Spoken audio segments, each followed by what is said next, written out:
Welcome to the Nerd Party.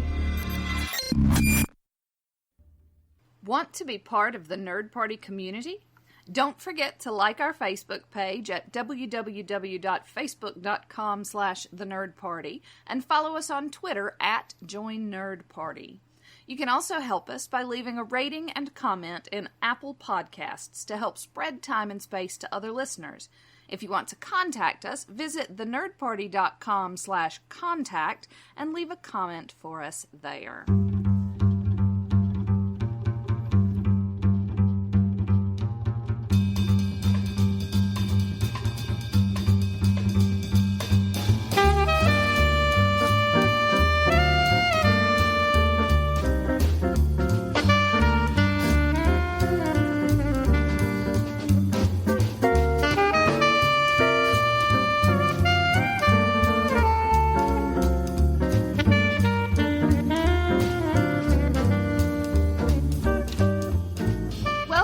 Time and Space, a Doctor Who podcast. I'm Jessica Nunn. And I'm her husband and co-host, Philip Gilfus.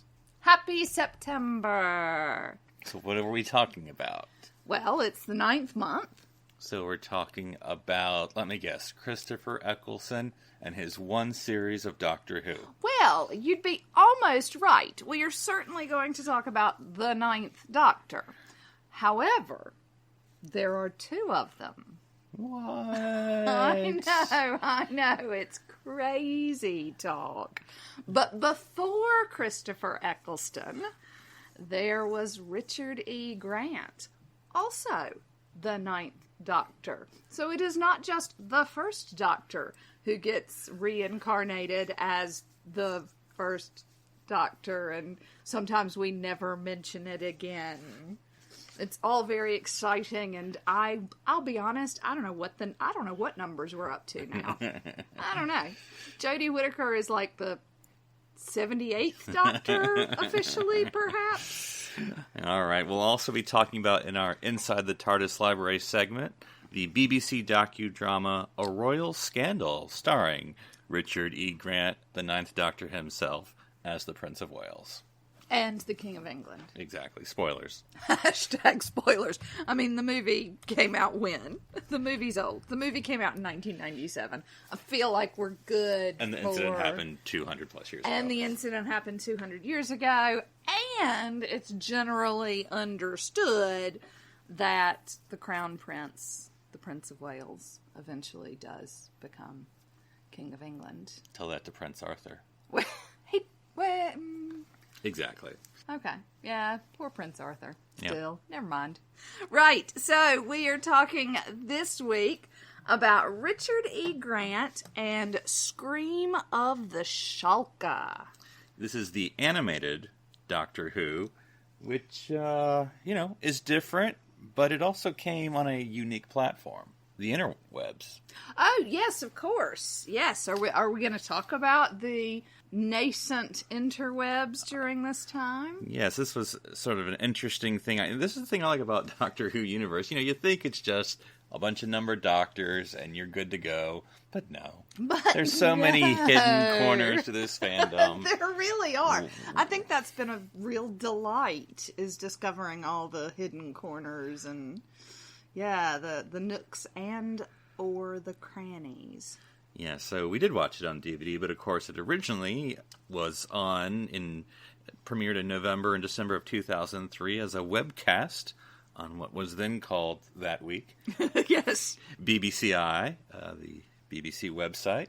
And that was the 9th Doctor. It was the 40th anniversary, and this was the only Doctor Who we were going to get. Yes, that was the expectation, was that Doctor Who wasn't coming back, BBC wasn't interested in bringing him back. It was the 40th anniversary, so fans, people who are doing other things, are keen to do something to recognize the anniversary. So this is what they decided to do. And they originally wanted to do, 12, 16 episodes, something like that. Exactly. And that didn't happen. Hashtag spoilers. Yeah, but that scrappy little group of dreamers called the BBC said no. So, but let's get into the nuts and bolts before we get to the behind the scenes. So, Okay. Would you like to read the synopsis of Scream of the Shalka? Very much so. The Doctor's TARDIS materializes in the village of Lannet in Lancashire. An annoyed doctor, who has apparently been transported here against his will, finds the village silent. Its inhabitants are all living in fear, except for a barmaid, Alison Cheney. The alien Shalka have taken up residence beneath Lannet in preparation for a wider invasion. Despite his initial reluctance, the Doctor finds himself having to save the world again, aided by Alison and an enemy who has become an ally. Wow. So Richard E. Grant as the Doctor. Number 9. What did you think? Yeah. So we can talk about the character in a second, but just himself. Himself. Okay. No, I mean, it's I would say just voice. I don't want to diminish voice acting, but... No, not at all. Especially after we watched some of the backstage shenanigans. I think he would have been a very interesting Doctor. It's difficult because I think the writing, at least in the very beginning, he's just kind of moody. He's just like, I don't want to be here. I want this kind of wine. You don't seem to have it. That's stupid. Earth's stupid. Humans are stupid. Humans are stupid. I would like to leave. Oh wait, where's my TARDIS? Right. So yeah, he seems rather surly in the beginning. Now it does seem to take on a little bit more. The character becomes a little more fleshed out, I think. And again, I think he'd make a very interesting Doctor. I think that Richard E. Grant's wheelhouse is dry and... Dark is not the right word. Disinterested. Right. He because I'm trying... You know more about him than I do, but he rarely is a hero. But very often an anti-hero. Exactly. I found myself actually thinking that if the Marvel movies had come out 20 years ago, he has Loki written all over him. You know, that Right. sort of broody, moody, petulant, without entitled. Mm-hmm. He's got all of that is Richard E. Grant's wheelhouse, and I don't think that's him at all. Mm-hmm. As indicated, was it the Academy Awards that he made the video for? He was just so chuffed he'd been nominated, and that was the cutest thing ever. So yeah, I don't think it's his personality, but I do think that to an extent he has been pigeonholed in that he does that well.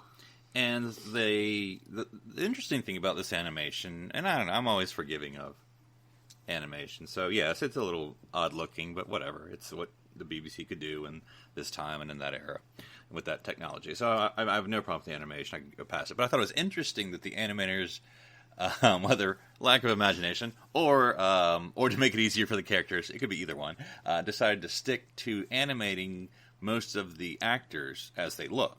You know, except for the Shalka. I assume the woman did not look like that. But no, anyway. she didn't. We saw a picture of her in the backstage shenanigans. So yeah, this is... and actually they said, and I know we're going to talk more about this later, but they said that the animators were there during the recordings. Mm-hmm. And so, you know, people would, are doing their thing. They are emoting into a microphone as you and I do so frequently.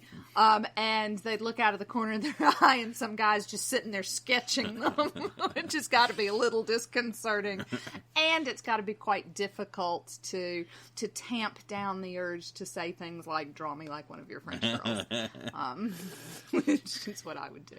So this Ninth Doctor... Shirt off. Never mind.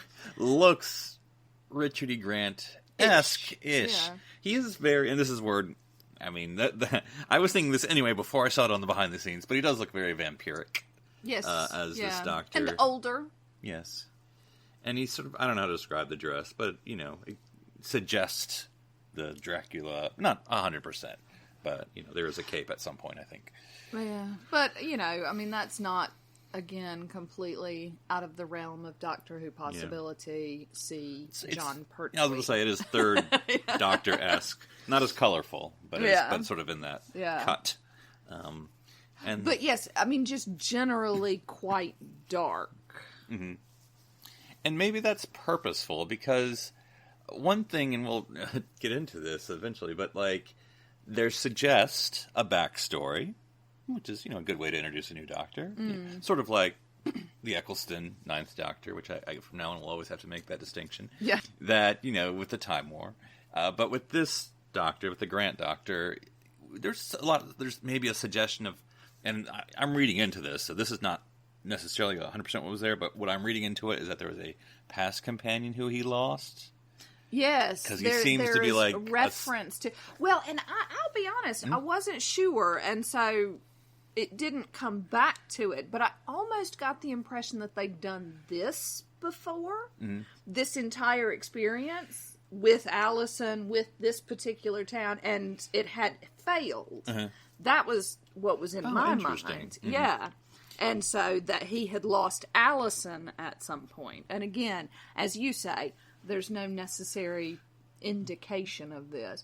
And, we're talking about it being dark, like New Who isn't quite dark. I mean, I think New Who is much darker most of the time than Classic Who. And so you also have the introduction of the Ninth Doctor. That's sort of this reluctance.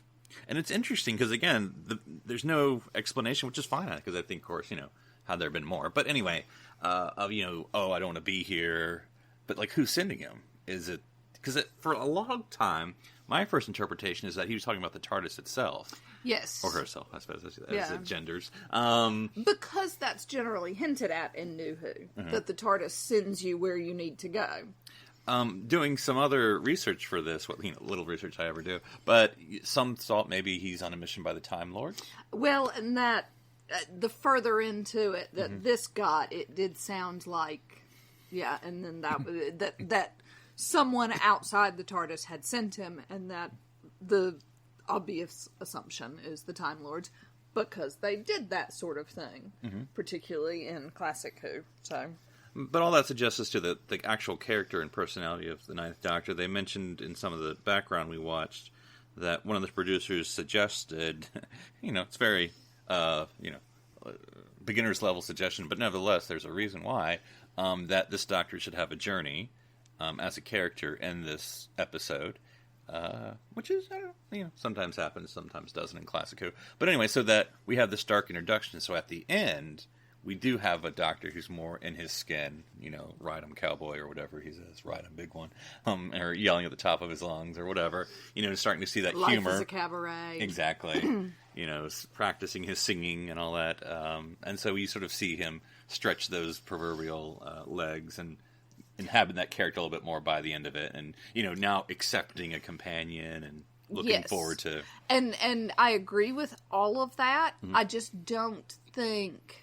The problem with that in this particular thing is that we didn't know where he was coming from. Right. We just knew he was moody. And so then we're pleasantly surprised when by the end of it he's singing show tunes, but we still don't understand what exactly point A was, so it's then hard to understand the journey from point A to point B. Right. Yeah, but I mean, it sort of intrigued me. I mean, I guess I knew there wasn't any more, but intrigued me that there could be more, and then we find out, Yes, absolutely, and I think that's the issue, isn't it? That this was prematurely we'll get to it. Halted. Yeah. Yes. But, okay. Anyway, so let's talk about some of the characters. We don't have to talk about all of them, but anyway, so Allison is the sort of companion, and played by Sophie. Okonedo? That's what I'm going with. Yeah. Who would, of course, also be in Doctor Who as a companion of Type Slater, with the 11th Doctor playing Liz Ten. And I want credit for that, because I was like, that is a familiar voice to me.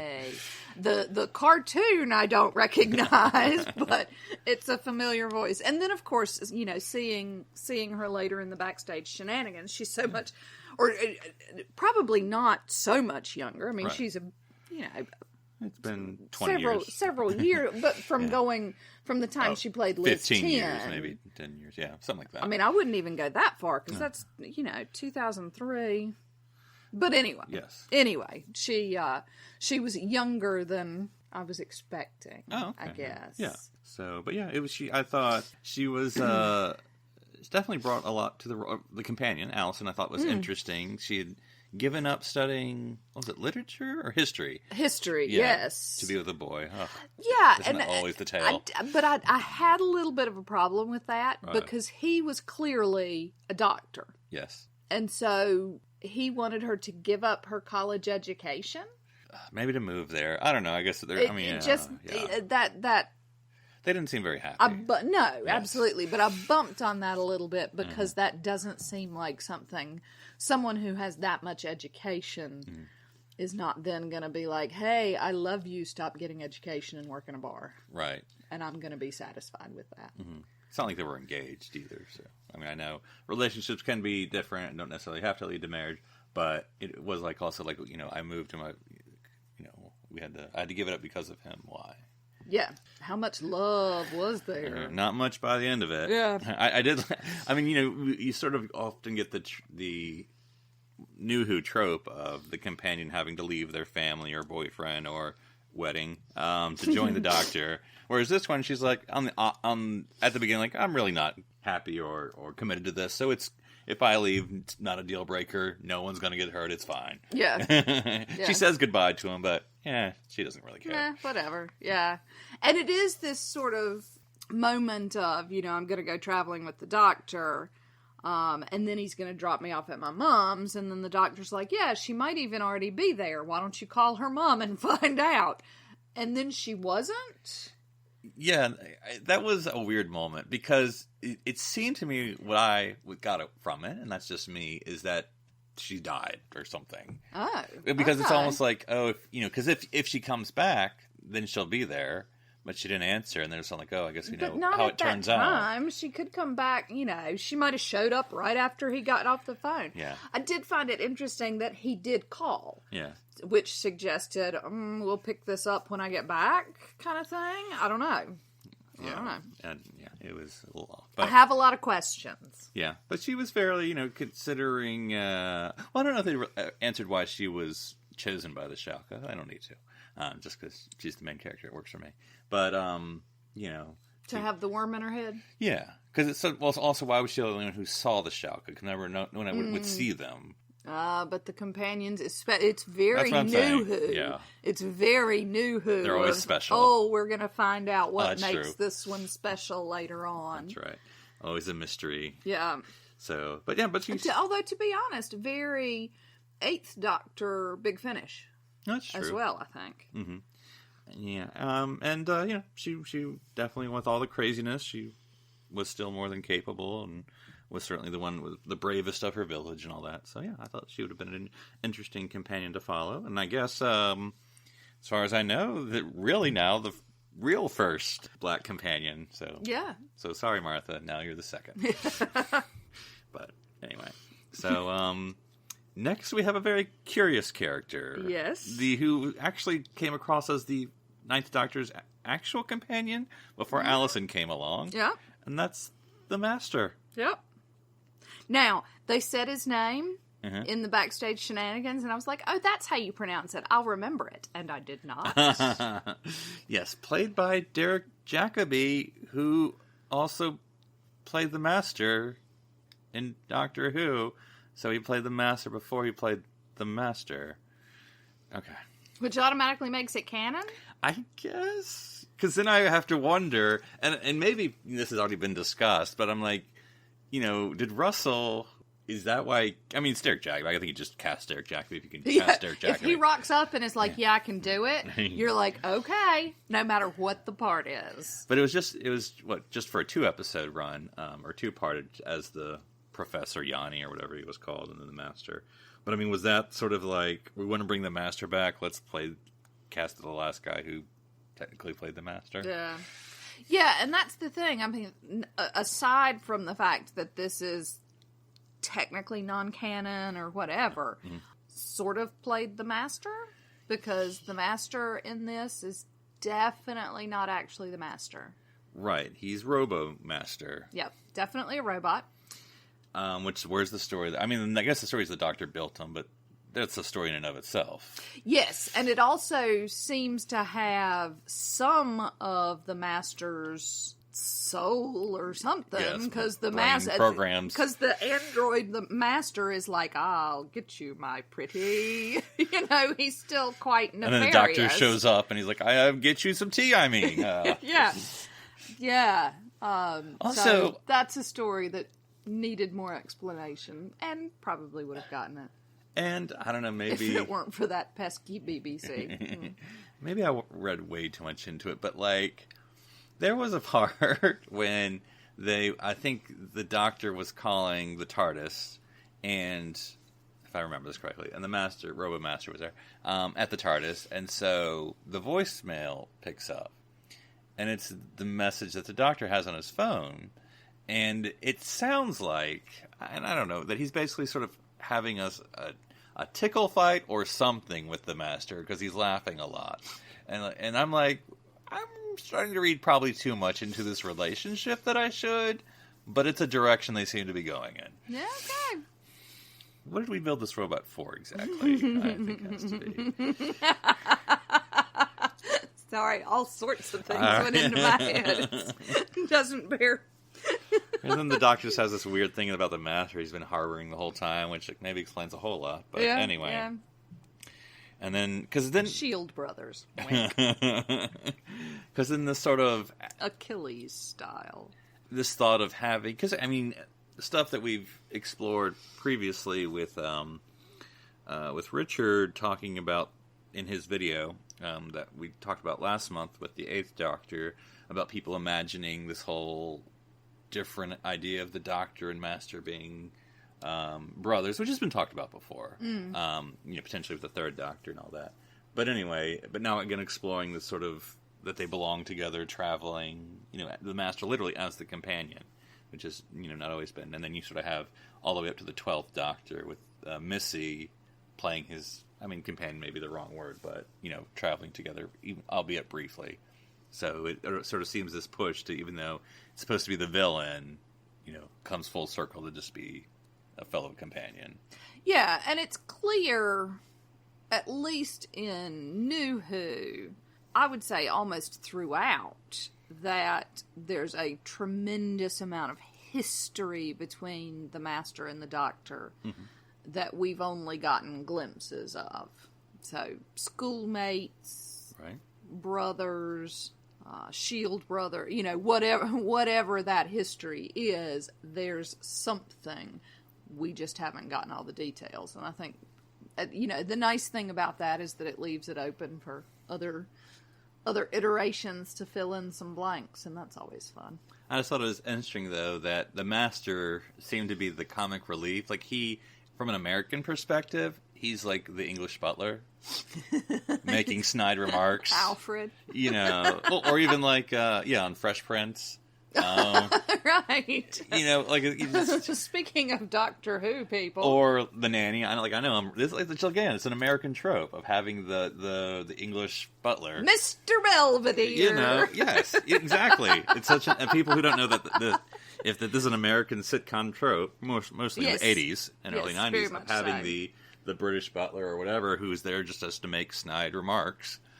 Disdainful. Yeah, exactly. And so that seemed to be the Master's role in this. Yeah. I mean, he would occasionally press buttons too, but yes. Yeah. And save the day. Yeah, and then at one point, the Doctor took his face took his face down. Yeah. So yes. All right. Good times. Some other quick characters here. Major Kennett, not totally being the Brigadier at all in any way, shape, or form. Played by Jim Norton. I thought that was an interesting character with his comic sergeant sidekick. Yep. Again, not the Brigadier in unit at all. No. Just happens to be a totally other leader of the military who... And his quirky sidekick. Exactly. Yeah, it was, I mean, no complaints, but that sergeant did have some weird comic moments. Yeah. So, whatever, it worked, but it was fun. It was fun. And then a very important part. Yes. Caretaker number 1. Two. Oh, was number it 2. Was it 2? Yeah. Okay.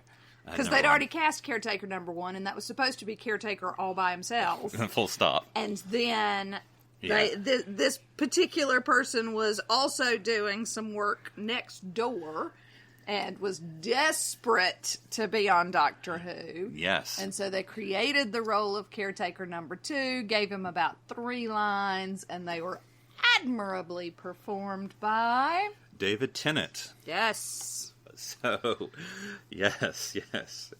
I mean, I just think it's funny, he's such this Doctor Who fanboy who became the Doctor. But yes, in, 2002 or 3, whenever they recorded this, yes. Oh, you're doing Doctor Who?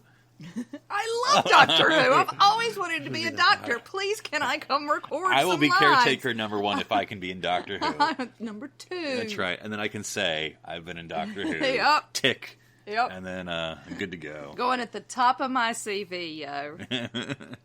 And then we had the Shalka. I guess Shalka Prime was sort of the credit, was Diana Quick. And then I think, judging by the background extras we saw, everyone else played the Shalka, just screaming. And so, that was the people. Yeah, that was the like people I said, just of the everyone. town. But yeah.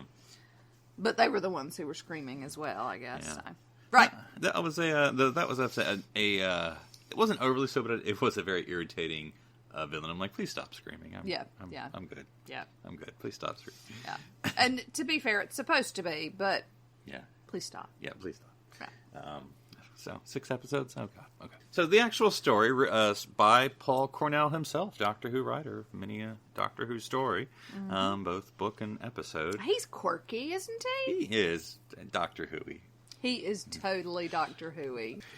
But anyway, so the actual plot, which we've talked about a little bit, but what did you think about the story itself? And again, they talked about this a little bit in the backstage shenanigans, but it was pacier than classic Who, which I appreciated. I don't even know what was the actual running time from beginning to end. I don't know. So it was 6 episodes and sort of a feel of classic Who, and it is 78 minutes approximately. So okay, I mean it went, which is short. It galloped a pace For 6 episodes, yeah. Yeah. And, of course, this was sort of on the web, so, webisodes are usually yeah, shorter. so, and at that point, it probably took about 5 hours to actually stream it, for the buffer to run. But, yeah, because it's also very, to compare it to the 13th Doctor, appears in a small town where there's stuff happening, and, you meet the locals. You save the local. Of course, the story ended up going global, so it's a little bit different. But but at least you start small and then you go big. So like in the first 2 or 3 or 4 episodes, it was just the town, but then it went the world. So you raised the stakes there by then. So yeah. Like I said, quite dark, quite different. It had a different feel. I'd really love to know the reception of it at the time. Like, I'd love to know what Doctor Who fans thought about it.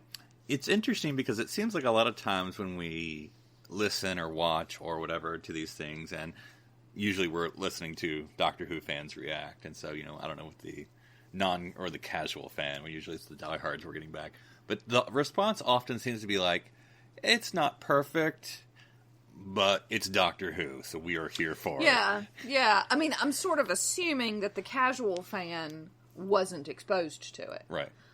Because it was on the interwebs. Right. And so you sort of had to go, I mean, people could stumble upon it, but considering how long Doctor Who had been out of the telly world, right. I feel like, most of the people watching this would have been much more... you certainly wouldn't have brought in new fans via this medium. Yeah, and also without knowing what it actually looked like. For instance, we watched it because for some reason the DVD wasn't working on our DVD player. I watched it on the laptop, but so as you would normally anything, But on the actual web, like how big was the actual screen? Yeah, that it would have offered, and all that. But just thinking about, so assuming that the person who stumbles upon or gets to this, the person who is watching this, is somebody who's familiar with Doctor Who. Right. So presumably has seen the film by this point. Hopefully. Hopefully.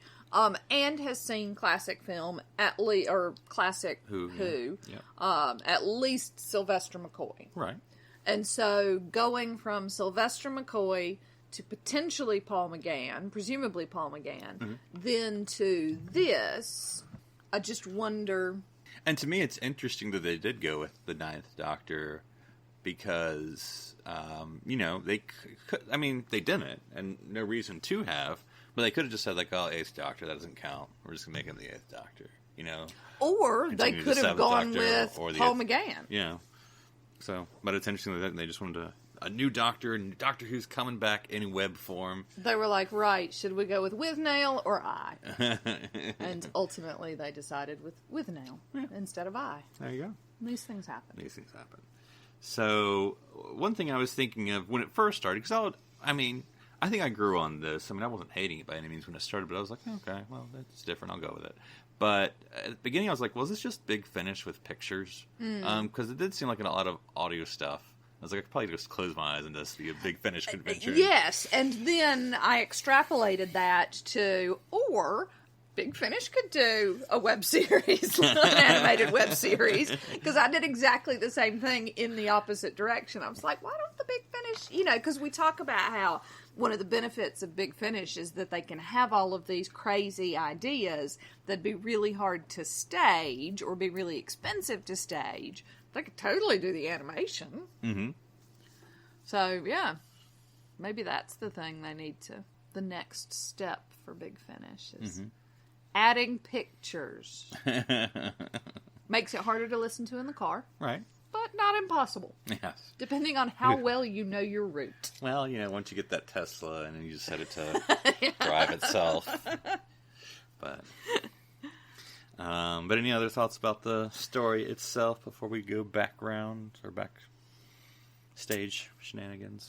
You've got down horror versus sci-fi versus fantasy. Yeah, where do you think this falls down? Sci-fi. Because I think it's very interesting, the beginning where it starts, this sort of almost, well, it is a little weird as far as, because they have this sort of prologue, which honestly I think you could have just done without, really. Because you're like, oh, there's a meteor, worms. Yeah, that was weird. They never came back. I'd forgotten about it. Because they never came back to it. And there was the weird guy, and then the regular guy, and they were looking for something, and then all of a sudden the meteor comes down. Yeah, that was weird. I think you could have just started with the Doctor. Yeah, you totally could have done without that. Lost anything. Yeah. I sort of was thinking horror, partly because they killed that old lady. Yeah, but just the town has to be quiet because of some unknown reason that lurks below. And so it's very Lovecraft-esque. Mm-hmm. So, I'm not discounting horror completely. I am discounting fantasy completely, I think. And then you just have the black hole that's just there, black hole, and so, these things happen. Serves well to dump the villain in at the end. Spoilers. Yep. Backstage extras, or shenanigans, as I like to call them. I have to say, because I didn't really look, I just, was getting this just to get it. But there was actually some really decent extras on this. And so there's the extra. I'll just read straight from the DVD here. The extras were the Screaming Sessions, and then they have Interweb of Fear, and then they have Carry On Screaming, and that's just basically they just went with that doesn't necessarily tell you a whole lot about it.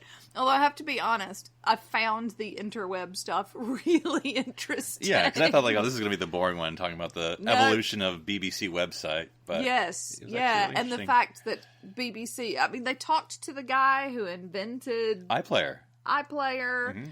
Because he was going through a divorce, which I found fantastic.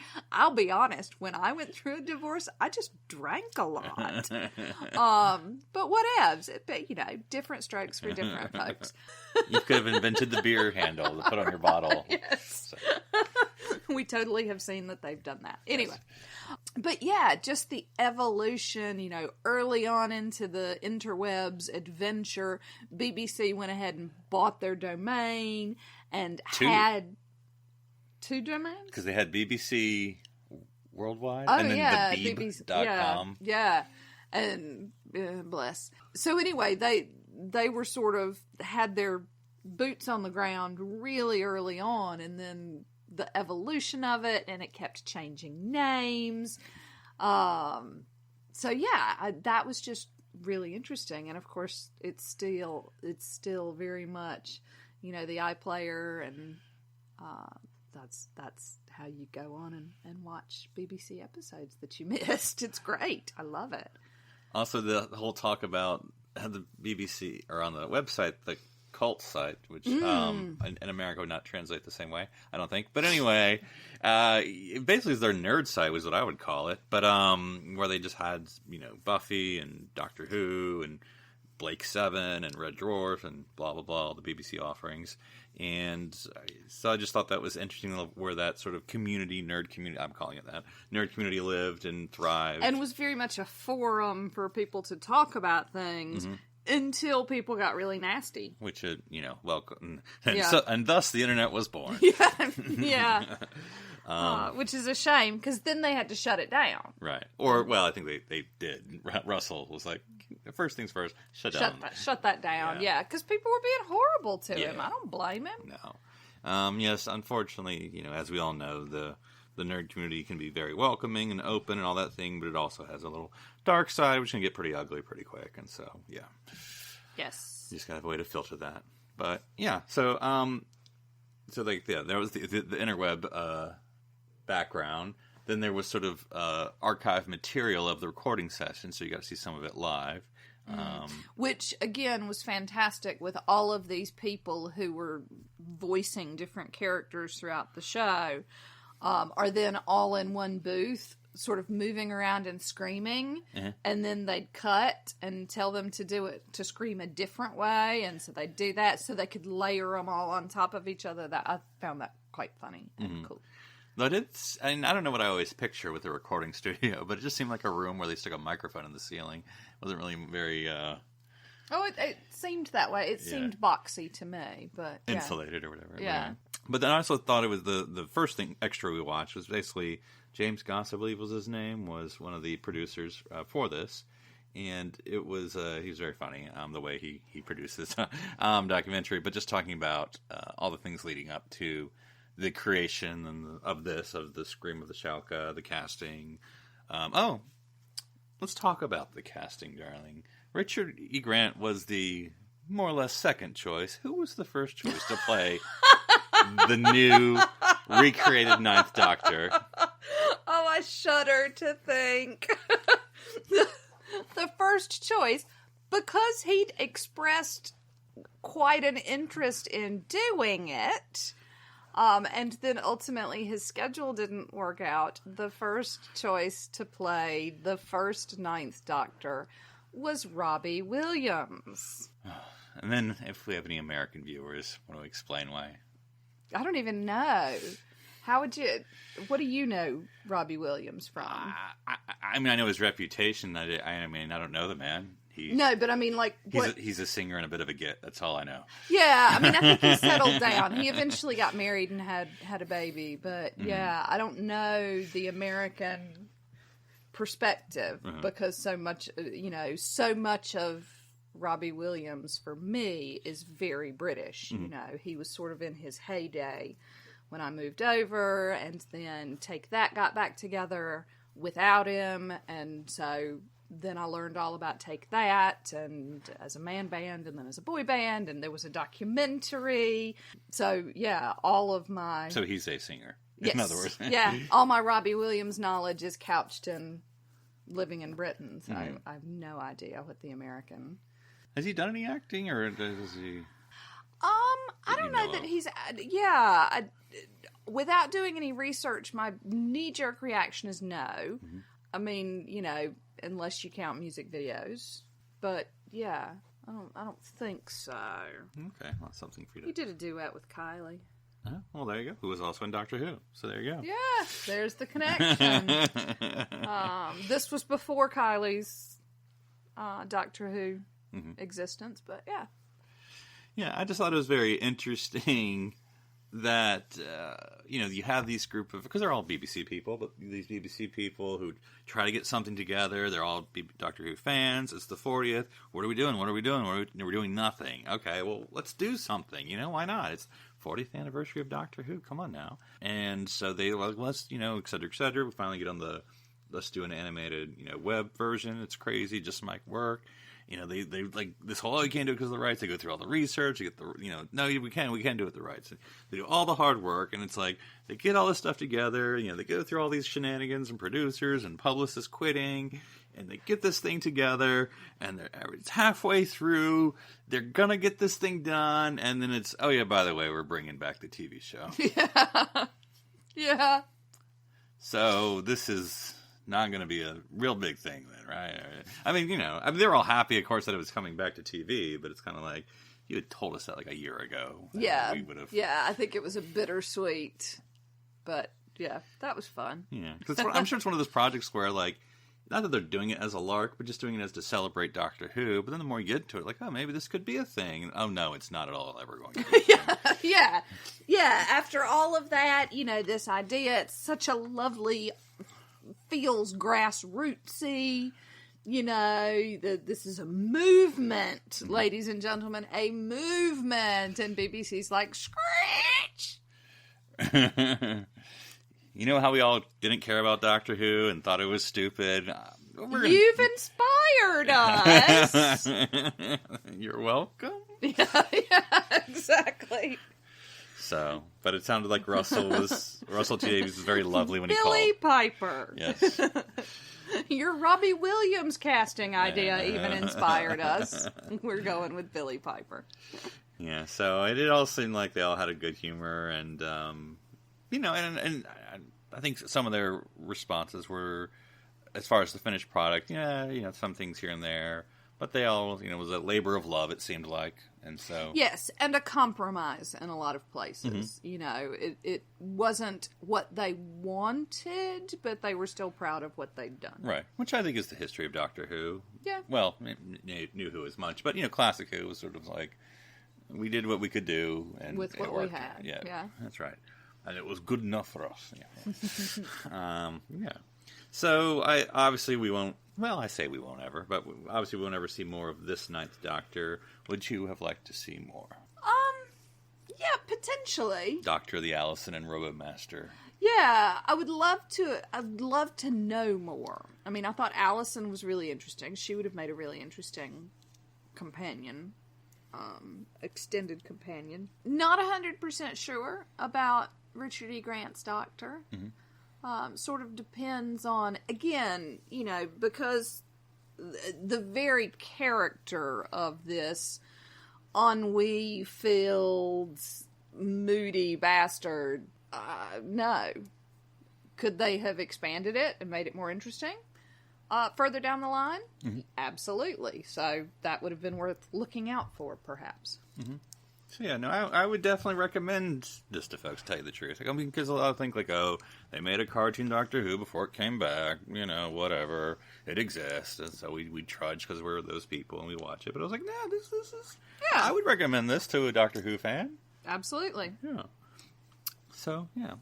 Well, any final thoughts about the Ninth Doctor, the first Ninth Doctor? I haven't decided yet if he's going to be like Peter Cushing? Yeah, that we never mention again. I haven't decided yet. So, jury's still out on that. Stay tuned, ladies and gentlemen. Well, with that, we'll go into the TARDIS library. Whoosh, whoosh, whoosh, whoosh, whoosh, whoosh. When you close your eyes, I go to the library. go to the library now. So, keeping on Richard E. Grant and his turn as the Ninth Doctor, we thought we'd go into the Richard E. Grant oeuvre. Yes, and we couldn't find anywhere to watch with Nail and I, which I'm sad about. Which, I mean, talk about, before we get into this specific one, what is your Richard E. Grant thoughts and experience? Yeah, I mean, I feel like I sort of covered most of it. He tends to... I don't know a lot. I mean, of course, he was in Doctor Who later, with the Snowmen and the name of the Doctor. I was trying to think. Name of the Doctor, playing the villain, but... he did release a disco version of Hamlet's What a Piece of Work Is Man. Okay. Disco/techno version. Uh-huh. So there's that. There's that. Which initially sprung out of With Nail and I. But, yeah. Mm-hmm. So, yeah, I'm not into a lot of Richard E. Grant. I don't know a whole lot about him, Hamlet being the most obvious. But, yeah, I enjoyed his video where he was very excited about being nominated for an Oscar. Yeah, well, yeah. If folks have a favorite Richard E. Grant TV or movie or whatever, just let us know, and maybe we'll include it as a future one. Or a way to watch With Nail and I. Yeah, which is obviously because he's part of the Richard or Doctor Who family, one way or the other. Absolutely. We must embrace. Yeah. So we watched A Royal Scandal, which was released 10 October 1997 as a BBC docudrama TV movie. I really couldn't find a synopsis unless you want to make one on the spot. Yeah, no, I think we're going to talk more about it. But yeah, this is a drama about the matrimonial disaster that took place 200 years ago between George, Prince of Wales, and his wife, Caroline of Brunswick. We should mention that he goes on to be George the Fourth. Yes, spoilers. So Richard E. Grant as George the Fourth, or a.k.a. Prince of Wales, as far as this story is concerned for the most part. Susan Lynch plays Caroline of Brunswick, which I stumbled upon the fact that she's also in Doctor Who. Of course. In fact, in very recent Doctor Who, she played the character Engstrom in the episode The Ghost Monument, which was Jodie Whittaker's second episode as the Doctor. So I was, it's been a couple years since this was on 1997 versus 2018. So, yeah, that was interesting. So, and then Ian Richardson as the narrator, who we enjoyed. And then I looked him up and finally figured out that's who he is. He's I would say the UK, but of course they would say the original, House of Cards. Okay. Yes, he plays Francis Urquhart. I'm probably saying that name wrong. But anyway, it's actually, I do love that House of Cards as well. I've never watched either of them. Well, we're not allowed to watch the US one anymore now. So that's true. But, I do enjoy the original one. I don't know. If it's your thing, we could watch it one time. Okay. But anyway, so let's talk about the TV movie in and of itself and Richard E. Grant. God, this made me sad. Mm-hmm. This was just pitiful. It was really interesting because I'm not sure it was really all that much of a drama. It felt like a docudrama. Mm-hmm. In that... Dark comedy. Well, yes, certainly. Mm-hmm. But in the narrator... Right. Move things along. And so you'd get like a 30-second scene, and then the narrator would move us along. Right. And then you'd get a 30-second scene, and the narrator would move you along. So it didn't feel like a show, right? If that makes sense. Mm-hmm. Yeah, Richard E. Grant has a certain performance in this. Irritated, annoyed, drunk, focused to an endpoint. Yes, narcissistic. But I don't know. It's interesting. I don't want to say I take his side because I certainly don't. But she's also not the greatest character ever either. No, certainly not. Although I think that her badness was certainly exacerbated by his behavior. Right.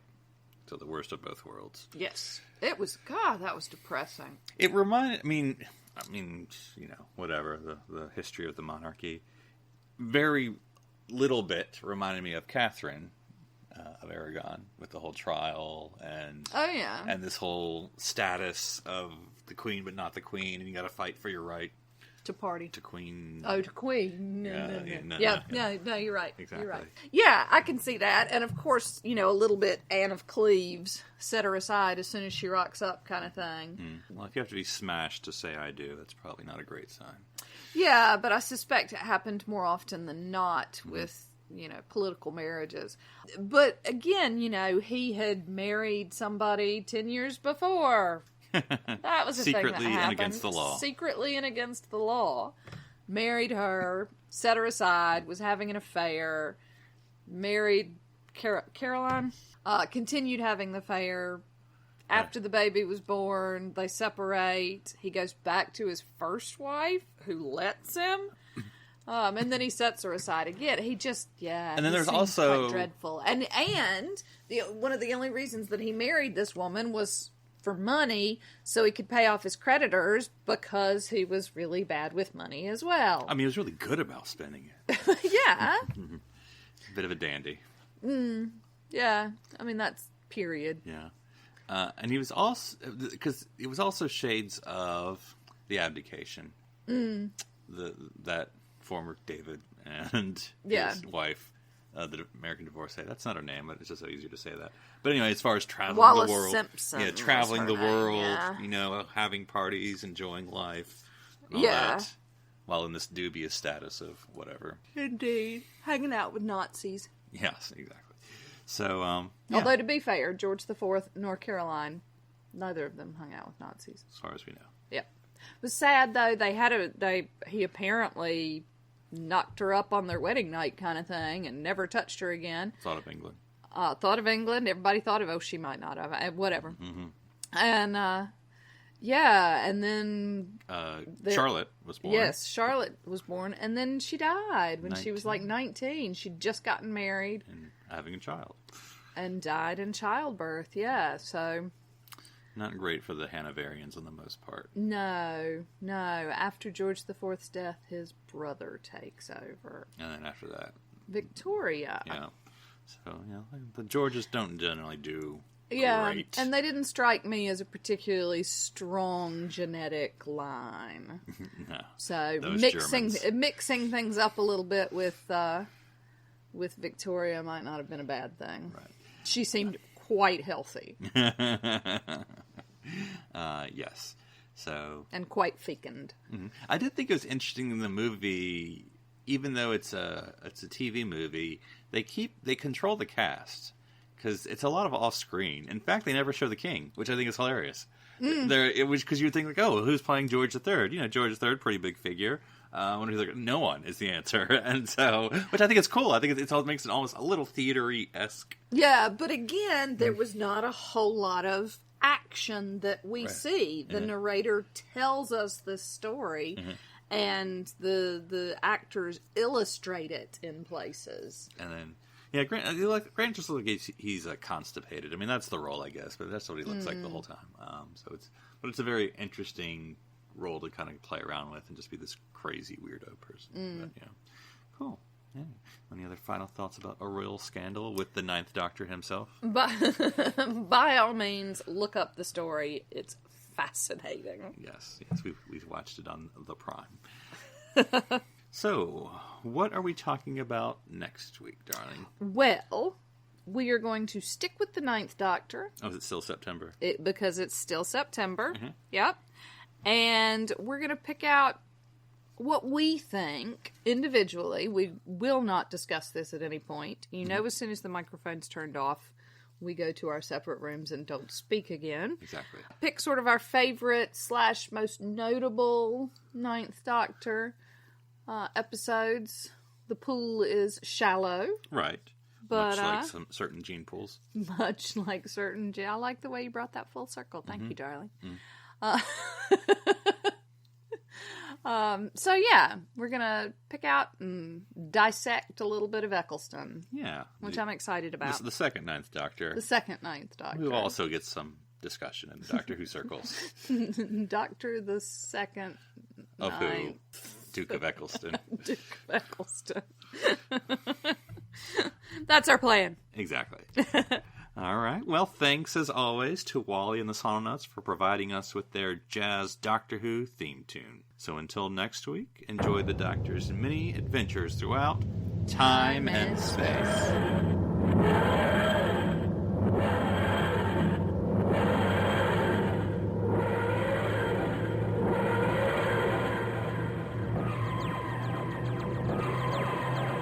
This is BBC Television.